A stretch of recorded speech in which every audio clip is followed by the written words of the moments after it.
بہت سارے احباب اور خاص کر نوجوان بھائی جب نماز پڑھتے ہیں تو بڑی عجلت اور بڑی جلد بازی سے کام لیتے ہیں. نماز کے ارکان کو اچھی طرح ادا نہیں کر پاتے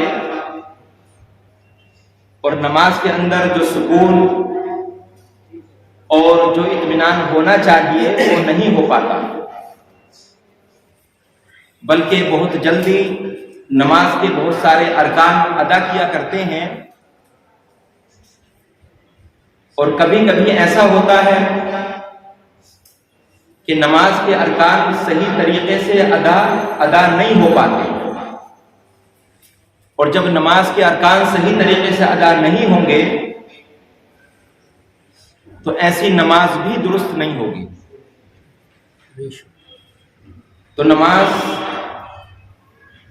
نماز کے ارکان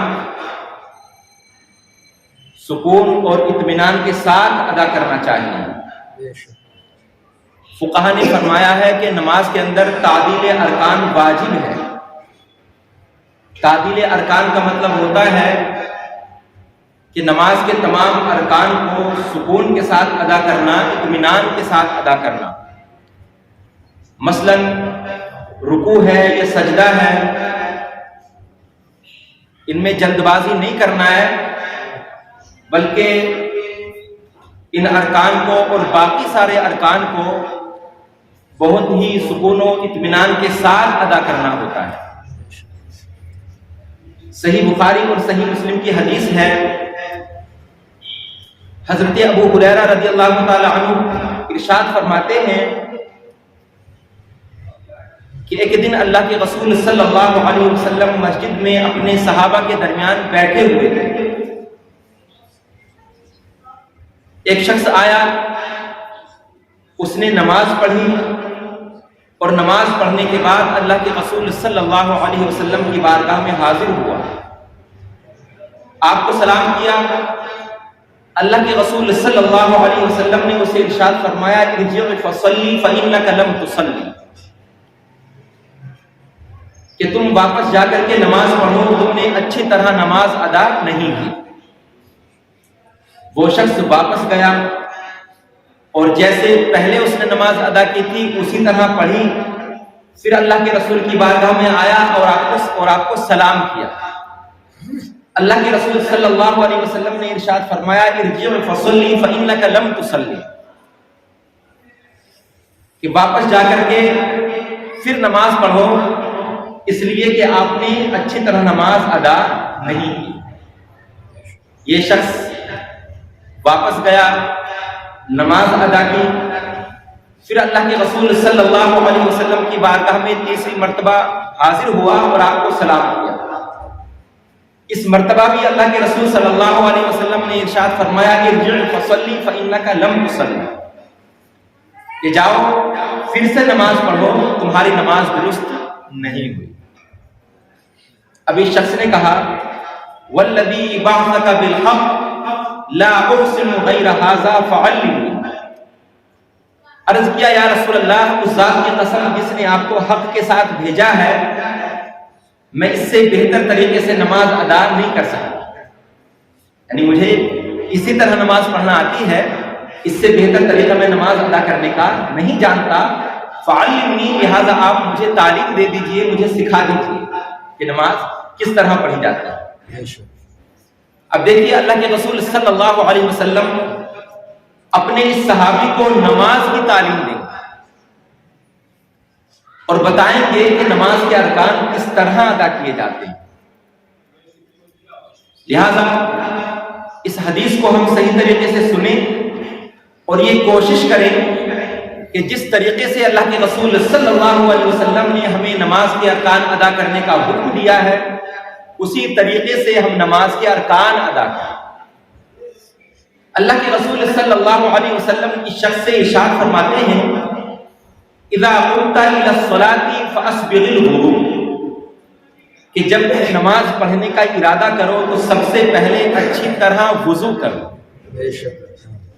کیا فرمایا کہ جب نماز پڑھنے کا ارادہ کرو تو سب سے پہلے اچھی طرح وضو کر لو. آگے ارشاد فرمایا ثم استقبل القبلۃ فکبر، پھر قبلہ کی طرف منہ کر کے کھڑے ہو جاؤ اور تکبیر کہو. ثم اقرأ ما تيسر من القرآن، ثم اقرأ ما تيسر معك من القرآن، پھر قرآن سے یعنی جتنا ہو سکے قرآن کی تلاوت. قرآن میں جس جگہ سے پڑھنا تمہیں آسان لگے اس جگہ سے قرآن کی تلاوت کرو. ثم اركع حتى تطمئن راكعا، پھر سکون کے ساتھ رکوع کرو. یعنی قرات کر لی، قراءت کر لی تو اب کیا کرنا ہے؟ رکوع کرنا ہے.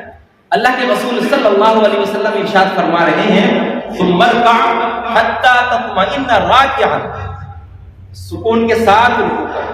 مطلب کیا ہے؟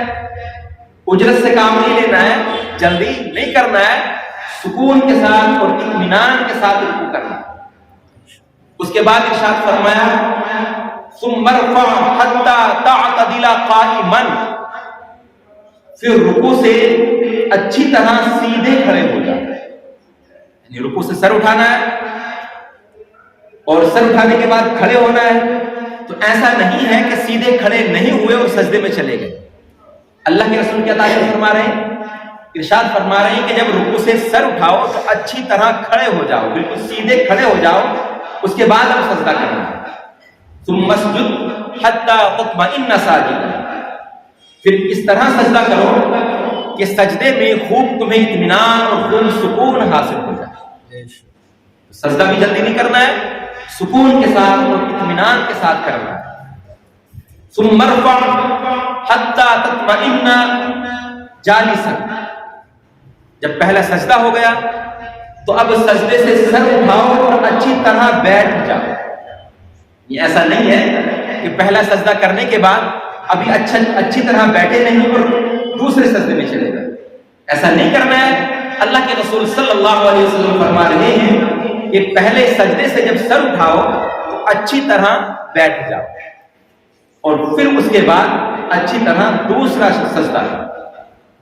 ثم اسجد حتى تطمئن ساجدا، پھر سکون کے ساتھ اور اطمینان کے ساتھ دوسرا سجدہ کرو.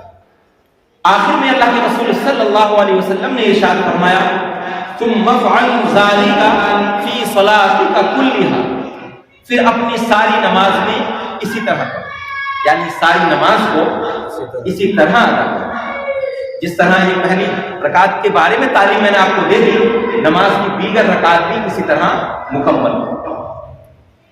تو اس حدیث پاک سے پتہ چلتا ہے کہ نماز میں تعدیل ارکان واجب ہے. تعدیل ارکان کا مطلب ہر رکن کو سکون کے ساتھ ادا کرنا، اطمینان کے ساتھ ادا کرنا یہ واجب ہے.